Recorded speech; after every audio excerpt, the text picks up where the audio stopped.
Well, here's another time for another little update on the car. Been working on it. Things have been going slow. Progress, anyways, has been going slow, but still kind of trudging away at it. So, since last time, I did get the rear suspension uh, fully in. As you can see back there, there's the anti-sway bar, and the rest of the pieces are in on the back, and I got them torqued down and took care of all of that. I can't remember if I had the brakes on or not, but I got the brakes on also. One thing I did find out that I guess I should not have done was I guess I should have never had the axle shortened 1 5/8 inches on each side. My mistake, since I've never done anything like this before, kind of a learning as you go thing, and this ended up I guess costing me kind of as a big mistake on my side was I was kind of, since I didn't have the '07 torn down yet, I was just kind of basing it off of the tires that were under the '07 and kind of like what I have the tires that are under the Fox body under my 91. There's plenty of space between the edge of the tire to the wheel well. So I had thought, oh well, not a big deal. You shrink it in, pull it in as far as you can so that the wheel would be touching, so that the wheel would almost be touching the inside fender well, and then that would give me all that extra space to have a tire that would be able to come out, and so I would maybe be able to get those 345s under there without having to do like that wide body kit like stuff, which I didn't want to do. Well, it turns out I guess that was a mistake on my part, because when you pulled it in, the 345s from that were on that wide body kit either had a custom back spacing, or they had already figured out the maximum that you could go in to the edge of the fender well.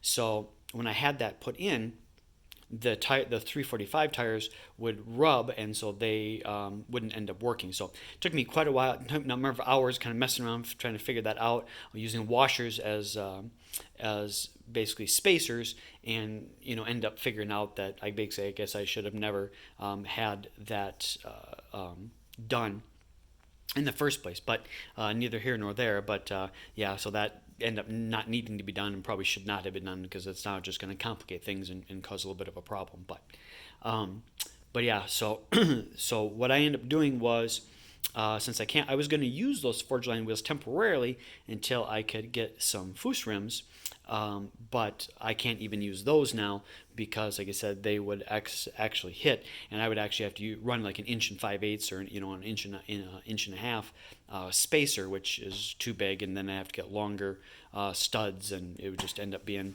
too big of a thing. So I was looking at Foose rims, and come to find out, the ones that were kind of like the ones that came on this originally are a forged three-piece rim from Foose.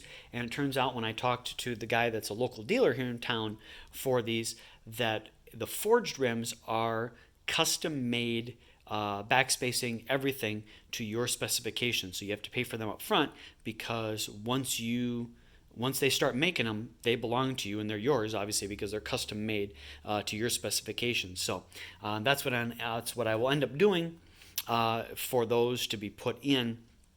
And then what I will end up doing is basically having, like right up in here, I'll have to have some custom work done, and basically have them cut like right along here, the seam, basically for the little bit of fender well that's in here from the factory, and then basically kind of pull that out, and then weld a piece in there, and basically kind of make some custom fender flares, because I don't like the bolt-on fender flares. I just don't like the way that looks. So wanting to have something custom made that looks like it came from the factory that way. So I've talked to a couple of places in town that say, one says that he thinks he can do it, but he's not 100% sure. They don't do a lot of welding onto sheet metal, which is obviously what this is. Another place says, yeah, they can do it, no problem. So that's what I'm probably going to end up having done at some point, possibly this winter, or hopefully this winter, I should say, to have that done. So, and those Foose rims, unfortunately, take 12 weeks to get in. So, unfortunately, that kind of puts a kibosh that the car will not be driving under its own power yet this winter before the snow flies. I hope to have the car started so I can at least run and check the engine and stuff from the rollover to make sure everything is okay with that before I tear it down this winter and take the heads off to send them to be ported and get the forged pistons and rods and all that kind of stuff that I think I had mentioned before that was the plan for the winter. But yeah, those and the rims are very, very, very expensive, unfortunately. So got to save up a little bit more there. The price he had told me ended up being literally almost double that price. So it's going to be quite a bit. And then the tires for that, the 345 tires I was looking at, either the Pilot Sport 2s that came from Shelby on the wide body kit or something from Nitto, which is what I was looking for. I mean, for the 345s for the rear, they're like $600 for the tire, so that's going to be quite a bit, for the tires also. So it's kind of where we're at with that. I did finally get things sorted out with the dash there, or with the passenger side airbag. As you can see, it's kind of dark in here, but you can kind of see there. So I end up having to order the plastic cover piece there, and then take the one that I had gotten off eBay, which was just a normal GT one, and have the GT500 piece put over the top so that it matches the rest of the dash. And then I got the glove box in, so that was all taken care of. So I got all that done. Oh, and I got the shifter boot, or the shifter piece put in, so that is on. I got for the front. Turns out that the Brembo brakes that are on the front are pretty wide and pretty big, as you can kind of see there. So the stock rims that I had on here are not going to work because they will hit the Brembo brakes, because these things are massive, 6-piston caliper brakes versus the other ones that were on here. I think were 4. Might have been. I'd have to double check, but might have been 4, I believe. So these are much bigger, and so the rims that the wheels I had, excuse me, will not fit on there. So unfortunately, that is not going to work either. So when I get those 3-piece forged rims from the back, I'll have to have also another set for the rear. So I'm going to have to get 4 all the way around, which is even going to make it more expensive, because I'll have to pay for 4 of those instead of, I was hoping, just for the 2 for the rear. So that's kind of what's up with that. And then a little bit of a fiasco here with the radiator. As you can kind of see, I got some stuff done up front here. For the radiator is now in. I had talked to VMP about getting a better radiator, because obviously here's the factory one that was destroyed in the I shouldn't say, well, it was kind of destroyed, got bent up and messed up pretty bad from the rollover accident, so I was not able to reuse the factory one. So I talked to VMP about radiators. They don't do any, but they had recommended either one from Shelby, which was $100 more than this one, had the Shelby name on the radiator, which one I don't care about, and 2, just because it had the Shelby name, it was $100 more, so it didn't seem really to make sense. So the other one they recommended was this DeWitt radiator. So I ended up getting that. I got that this spring. I don't remember if I showed you guys that or not. I got that this spring, and finally getting a chance to get it in. Went to put it in, and then found out that, well, here, probably easier to show you on this, that down there on the bottom, the top inlet there, as you can see, is 1.5 inches, but the outlet is 1 3/4 on the GT500. When I got this radiator, when I was looking at it on their website, they said fits all, I think it was 07 to 14 Mustangs. Well, not quite. The normal, GTs and maybe V6s or whatever must all be 1.5 inches inlet and outlet for the radiator. And like I said, the Shelby is 1.75 inches, the GT500s. So when I talked to DeWitt about that, they were surprised. They didn't seem to know that was true. And he was mentioning that, well, as long as the inlet is the same size, because that's the flow in, because that's what's most important, the outlet shouldn't matter if it's, an inch and, it was meant to be 1.75 inches and it's an inch and a half.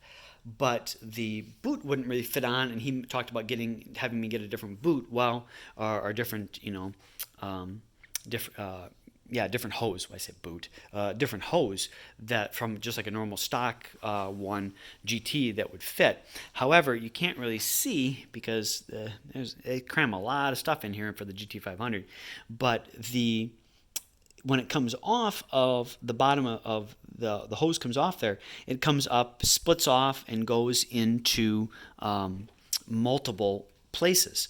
So it is not just running one thing, which could be why the outlet is a slight bigger, because it is running to so many different places. So because of that, what I ended up doing was I talked to Dan at DCA, and he said, oh yeah, they weld aluminum and radiators and stuff all the time. So I took it to him, had him basically cut off that 1.75 piece, or sorry, 1.5 piece, and weld on a 1.75 piece outlet so that it would match the hose and everything else would be good. So then I got that in. That was a little bit of a struggle because this radiator is the old one, when you measure it coming across the top here, is about 2 inches, and this, as you can see, is significantly thicker. This is 2 3/4, so it pushes everything back about 3/4 of an inch here, so that this gets very close to these hoses. I end up having to cut about a good 3/4 of an inch, maybe almost an inch, off this hose to make it fit. Otherwise, it was kind of jamming and was not really fitting very well. So I ended up cutting a little bit off the outlet hose also. And then I got the radiator shroud. This is just the factory GT500 radiator shroud. Supposed to be good. Easily should be able to support up to 1,000 horse, which is what I'm looking for. Cooling, so that shouldn't be a problem. I got the this piece on for the coolant for the supercharger and stuff on today, and then I just got to work on getting the piece on here, which is the overflow tank and stuff like that.